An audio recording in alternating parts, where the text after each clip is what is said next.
بیٹھ گیا یا بٹھا دیا گیا، یہ آپ لوگ فیصلہ کیجئے۔ اور فلسفہ یہ اپنایا گیا، اگر کوئی چیز سنبھالی نہیں جاتی تو اسے جان چھڑاؤ۔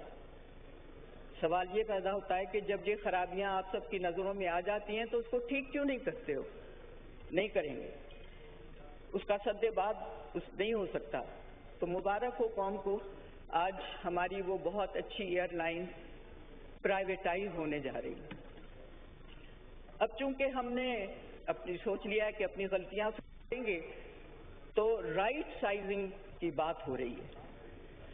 اگر مجھ سے پوچھیں تو میں اس کو رانگ سائزز کہوں گی۔ اس کی ایک مثال اکیڈمی آف لیٹرز جیسا ادارہ ہے، جو بہت فعال ادارہ ہے، جو ہماری ادب اور ثقافت کا ایک استعارہ ہے، اس کو کہہ رہے ہیں کہ ادارہ فروغ قومی زبان LNDP میں کرنے کی سفارش کی گئی ہے۔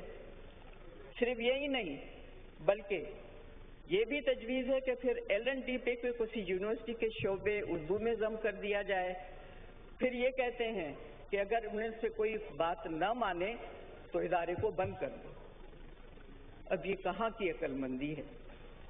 بات یہ ہے کہ اسی طرح اردو سائنس بورڈ اور اردو لغت بورڈ کو LNDP میں ضم کرنے کی سفارش کی گئی ہے، اور اسی طرح وفاقی حکومت کے زیر انتظام جتنے بھی علمی اور ادبی اداروں کو موجود ہیں ان کو ٹھپ کرنے کا فیصلہ کیا جائے۔ اسے ایسے تشویشناک فیصلے کسی مہذب اور باشعور قوم کی شایان شان نہیں ہوتے ہیں ڈپٹی اسپیکر صاحب۔ یہ ادارہ تمام پاکستانی زبانوں کے ادب کے فروغ کے لیے کوشاں ہے، اور اس کی بقا ہمارے قومی شعور کی بقا ہے، یہ سوچ لینا چاہیے۔ اور میں نہیں سمجھتی کہ پاکستان کے باشعور عوام اس چیز کی اجازت دیں گے کہ ان اداروں کو ہم ختم کر دیں، ضم کر دیں، غائب کر دیں۔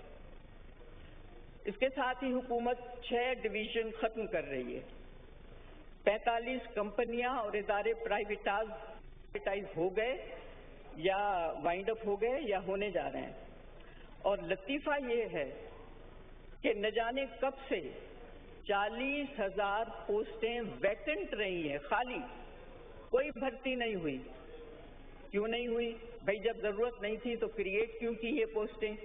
اور جب کریٹ کی تو لوگ رکھو، اور جب لوگ نہیں رکھے تو اسی وقت ان کو کیوں ختم نہیں کیا گیا؟ جناب والا، اب اس کی ضرورت بھی نہیں اور یہ پوسٹیں ختم کی جا رہی ہیں، یہ رائٹ سائزنگ ہو رہی ہے۔ پینشن کی پالیسی وہ بھی قابل تشویش ہے، اس پر بھی سوالیہ نشان ہیں۔ یہاں حالت یہ ہے کہ PTV جیسے ادارے سے تعلق یا متعلقہ لوگ ترس رہے ہیں پینشن لینے کے لیے، کمیوٹیشن نہیں مل رہا ہے۔ ریڈیو پاکستان کی حالت ہے، اور بھی بہت بڑے اداروں کی یہی حالت ہے۔ اور اس کے بعد حکومت نے اپنی پالیسی یہ دی ہے کہ جو کام کرنے والا بندہ وفات پا جائے تو اس کی شریک حیات کو ملتا ہے پینشن، لیکن اب اس کی حد انہوں نے کیا کر دی، صرف 10 سال، اور شریک حیات کا اگر انتقال ہو جاتا تو معاملہ ختم ہو جاتا ہے۔ تو جناب والا، یہ پالیسی جس بھی بکرات نے بنائی ہے اس نے نہ کبھی غربت دیکھی ہے نہ اس کو اس کا احساس ہے۔ اس پالیسی کو ہر صورت میں دوبارہ دیکھنے کی، ریویو کرنے کی بہت ضرورت ہے۔ کلائمیٹ چینج کی ہم بات کرتے ہیں، ہمیں اس کی فکر تو بہت ہے، لیکن اس کے لیے ورلڈ بینک اور IFC کی مدد چاہیے۔ کیا یہ سب مفت میں ہوگا یا پھر کوئی قرضہ آئے گا؟ اس طرح کے تمام کانسیپٹس ویسے ہی باہر سے آتے ہیں، ہمیں کوئی فکر نہیں ہے کلائمیٹ چینج ہوتا کیا ہے، اس کا ہماری زندگیوں پہ اثر کتنا ہے، ہمیں نہیں معلوم۔ لیکن چونکہ باہر سے ورلڈ بینک نے کہا آپ کو یہ کام کرنا ہے، ہم بہت خوشی سے کرتے ہیں، جی جی ضرور ضرور۔ کیا مدد ہوگی، کتنا قرضہ ہوگا، کتنا ہمیں ریلیف ملے گا؟ تو جیسے ہی وہی کانسیپٹ باہر سے آتے ہیں، ساتھ ہی کوئی بینک اپنی خدمات پیش کرنے کو آگے آ جاتا ہے۔ لیکن ہماری اپنی کوششیں کیا ہے؟ کیا حکومت کے پاس اپنی کوئی پالیسی ہے؟ کوئی پبلک اویئرنیس کا کوئی ان کے پاس پروجیکٹ ہے یا کوئی مہم چلائی ہے؟ لوگوں کو اویئرنیس ہے؟ اس کی کسی کو غرض نہیں ہے۔ جی وائنڈ اپ کریں پلیز، وائنڈ اپ کریں۔ کیا سول سوسائٹی رسپانسبلٹی کو بھی بروئے کار لایا جائے گا؟ لیکن اس بجٹ یا ڈاکیومنٹ میں کوئی مدلل اور مسند پالیسی نظر نہیں آتی۔ جناب والا، یہاں پر آبی وسائل کا ذکر کرنا بڑا ضروری ہے۔ بجٹ ڈاکیومنٹ میں فرمایا گیا ہے کہ بھارت نے پانی روکنے کی دھمکی دی ہے، لیکن کیا یہی کام پنجاب حکومت سندھ کے ساتھ نہیں کر رہی؟ کیا یہ کسی کو نہیں معلوم کہ لوور رائپیرین کے حقوق کا مکمل تحفظ کیا جاتا ہے؟ یہاں تحفظ تو دور کی بات ہے، پورا استحصال ہو رہا ہے۔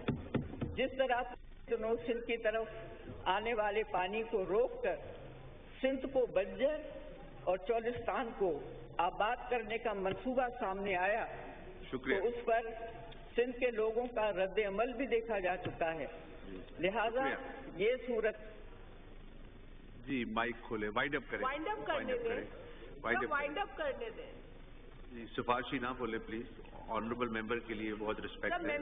آپ امپورٹنٹ بات کر رہی ہیں۔ جی وائنڈ اپ کریں پلیز۔ لہذا یہ صورتحال اس بات کا تقاضا کر رہی ہے کہ اس معاملے میں ایک واضح اور حقیقت مندانہ پالیسی بننا ضروری ہے۔ اس معاملے میں دونوں صوبوں میں ٹرسٹ کا فقدان ہے، کمی ہے۔ پنجاب میں لگا ٹیلی میٹرک سسٹم ٹیمپر کیا جاتا ہے، کون دیکھے گا اس کو؟ یہ چیزیں کے لیے بہت اہم ہے اور سندھ کے لیے زندگی اور موت کا مرحلہ ہے۔ سکھر حیدرآباد کا منصوبہ سر 70 ارب روپے کی لاگت سے بن تو رہا ہے، لیکن رکھے گئے ہیں صرف 15 ارب۔